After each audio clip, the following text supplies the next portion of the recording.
Oh, it's interesting. This music is playing now. Sergeant Donahue and I were just having a discussion about where our ancestors came from. And I was mentioning, of course, his name is actually quite common in Idaho. 844, Bill Colley on Top Story on News Radio 1310 KLIX and newsradio1310.com. It's 44. Want to thank you for spending some time with me this morning. And a couple of things, too, I wanted to mention before we reach the 9 o'clock hour. First of all, I wanted to say a quick thank you again to Dr. Jonathan Tripp for dropping by yesterday morning. He had a discussion with us about the symptoms of a heart attack. And it was, I think, probably for those of us who are now reaching that point. I told a friend I was middle-aged, and he looked at me and said, yeah, middle-aged. I don't know. Well, it depends. If I live to be 90, I suppose I'm middle-aged, but in my family, that's probably out of the realm of possibility. And so I do think in specifically, it affects everybody of all ages because it can certainly affect you at any time. But it was good to know some of the symptoms that come up because they're different for men than they are for women. Dr. Tripp is still looking for new patients. And oftentimes he can see you as a patient on the very same day if you wake up with an issue.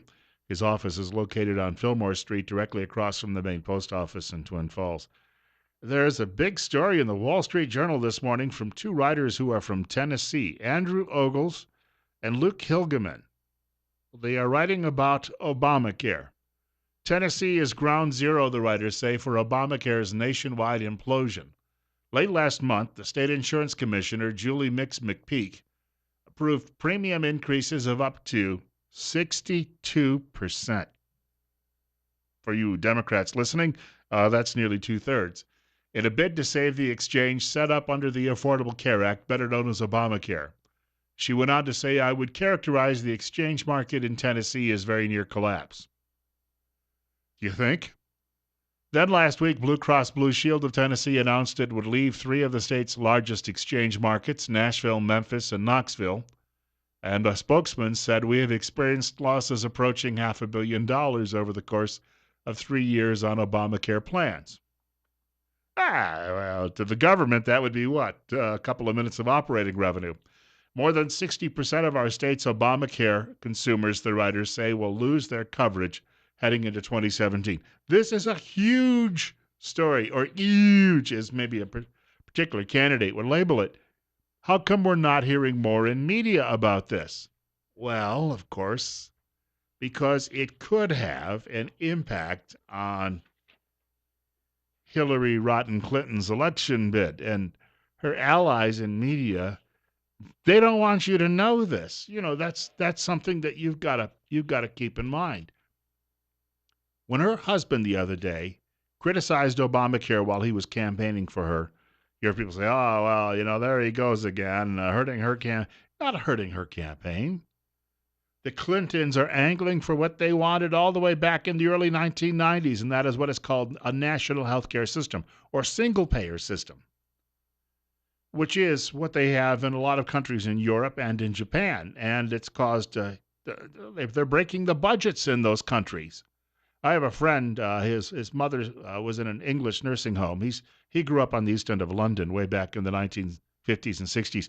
And he was telling me she was 93 years old and she was in the hospital. And because of all the confusion that goes on in their national health system, somebody forgot to feed and water her for 3 days. 93-year-old woman. In other places in England, if a woman comes down with breast cancer, here in this country, we take that very seriously. The NFL is running around on the field with pink towels and pink shoes. Some of the players even wearing pink gloves. When you see the Pittsburgh Steelers in pink gloves, it really doesn't seem to fit. But this is a big issue in this country. But in England, you might be told, well, you got to wait 8 to 9 months for care. If you die in between, well, you'll save us some money. We have a caller with us. Caller, you're on the air with Bill Colley on KLIX. Go ahead. Hey, Bill, I agree with you that 62% is a lot, but Sean Hannity and Rush Limbaugh promoting corporations not paying any taxes at all, because they're going to create jobs. Workers of the world unite. Yes, sir. That is a screw. Workers of the world unite. 100%. We need that Bolshevik revolution, and then maybe we can extend it all the way across the Western world and get people in those countries that have been unable through their own poor cultures to put together any wherewithal of a. Well, anyway, we're talking about healthcare in this segment of the program. You're on the air at 8:48. It's 43. Go ahead. You're on KLIX. Yeah, quickly, a couple examples of this divine Obamacare. I had a strapping brother-in-law. I mean, he was a monster of a man. Nicest guy you ever met. Loved his wife. Was honest. Paid his taxes. You know, was an honest citizen. And was nice, like I said, and he got colon. He had the polyps in his colon or colon cancer. He went to Reno. He lived in Nevada. Went to Reno. Because of Obamacare, they put some auto feed chemotherapy thing on him. I don't even know exactly what it is. And he went home and this thing over medicated him, and he was obediently following the instructions that he got. And he thought, well, this is, I guess, just what I have to go through to kill the cancer. And it killed him, deader than hell, in 2 weeks. It was the most amazing, terrible story you've ever, not amazing, but it was the most unbelievable thing you'd ever seen in your life. It was 300 plus pounds, strapping man. You can say it, nothing could kill this guy. It did. He's dead, and he's in the grave, and his wife and children are alone. My brother lives in Las Vegas, and his wife pays her taxes every quarter. She's obedient. She gets on Obamacare. They pay $500 a month, and then neither one of them ever go to the doctor. And then when they pay their taxes at the end of the year, they are hammered with $5,000 more. Yeah. That they had no intentions or belief or ever. Who the hell can afford this BS? And you see, how long are we going to take this crap? But you see, I don't know. I'm just me screaming on the radio. Thanks, Bill. Yes, you screamed very, very well today. And my brother, who's no longer with us, cancer took his life. He was living in Europe when it flared up, and they nearly killed him with the chemotherapy.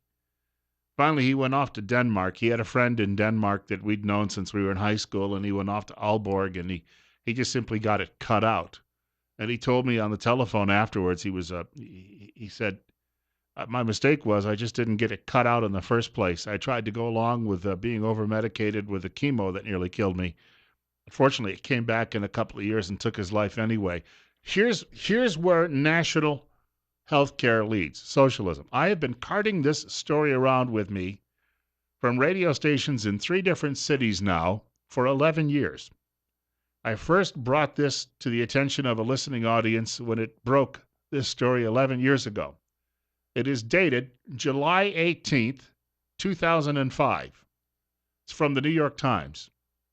New York Medicaid fraud may reach into billions. Now, Medicaid is like a national health system for the poor. It was created, they write, to provide health care for the poorest, offering a lifeline to those who could not afford to have a baby or a heart attack. But in the decades since, the state's Medicaid program has also become a target for the unscrupulous and the opportunistic. You got to realize, you're talking tens of thousands to hundreds of thousands of doctors out there. Now, not all of them may be doing this out of altruistic reasons. So if you think about, if we put the whole country on a system like this, which would, if we just, national health care would be an expanded Medicaid system is all. It has drawn, the writers say, dentists like Dr. Dolly Rosen, who within 12 months somehow built the state's biggest Medicaid dental practice out of a Brooklyn storefront, where she claimed to have performed as many as 991 procedures a day in 2003. For you liberals listening out there, that's nearly 1,000. After the New York Times discovered her extraordinary billings through a computer analysis and questioned the state about them, Dr. Rosen and 2 associates were indicted on charges of stealing more than $1 million from the program. There is no way you could see 991 patients a day. She was just putting this down. She was getting her reimbursement checks, and nobody in the government was paying any attention. The newspaper had to tell them about it. They just kept cutting the checks and sending them to her. Now, this is a 19-page story when it's printed out because there's more.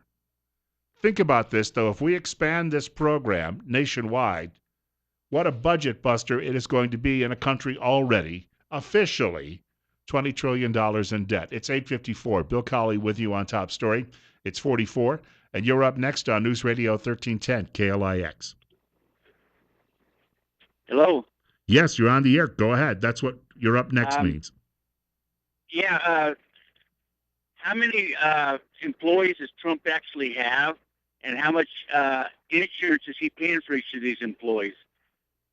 And if instead of, or before he releases his payroll tax or his tax return, why doesn't he release a payroll that would let everybody know exactly how many people is dependent on him for payday, how much gross is he paying out every single month for payday, how much federal taxes he is actually paying the government every month, taken out of these paychecks.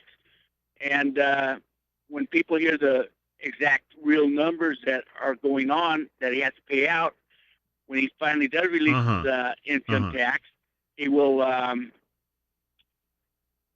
Subject is Obamacare, this segment of the program. It's 8:55. Bill Colley with you on Top Story on News Radio 1310 KLIX and newsradio1310.com.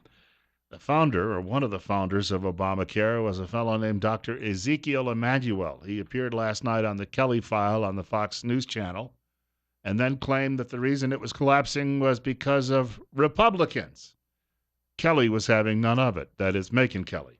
Republicans bear some of the responsibility for this. Remember, Marco Rubio eliminated some of the risk adjustment that actually buffered and helped the insurance companies in this situation. Okay, but he that's took about it out the of the blame. budget. That's and about that blame. is I'm a just talking serious about today. problem. Okay, so there's plenty of blame to go around, but I'm talking about No, the no, situation it's not plenty of blame. It's Republicans. Today. It's Republicans You are the clamoring. architect of the law, sir. Okay, No, so no, there are many- let's just start with you. When I get Marco Rubio here, we'll talk to him. You're the architect. Megan, you said that it was going to be stable. And what we're hearing And today Megan? from the chief executive of the National Association of Health Underwriters is in many states the individual market is in a shambles. Shambles, not stable. Megan, you're going to let me finish? You're going to let me finish? Okay. One of the things we built into the law was various ways of providing risk corridors and risk adjustment so that insurers would be protected against getting too many sick people, which is the heart of the problem. So he finally got around to saying, hey, the problem was we just didn't, we ignored the fact that we knew that the young people weren't going to sign up. First he tried, though. He tried to say, oh, it's, look over there. It's the Republicans. You're up next. You're on the air on KLIX at 8:56. Go ahead. Yeah, Bill, it's all about destroying the middle class, making our country one of the, chips in the dike. They're taking away more of our money. The elitists, of course, have their own health deal. They don't worry about it, and their private care and so forth. It's all about making the rest of us slaves in this global plantation, all the way under world government. Most of us, our premiums have doubled and tripled in the last 2-3 years for any supplemental care and regular care. So, it's all about the destroying the insurance industry totally, so that there's just a single payer. Which I've got a friend in Canada. Those doctors are supposed to see a patient, I think, every 5 or 6 minutes. That's all you're allowed to diagnose, and they just give you a prescription, send you out the door.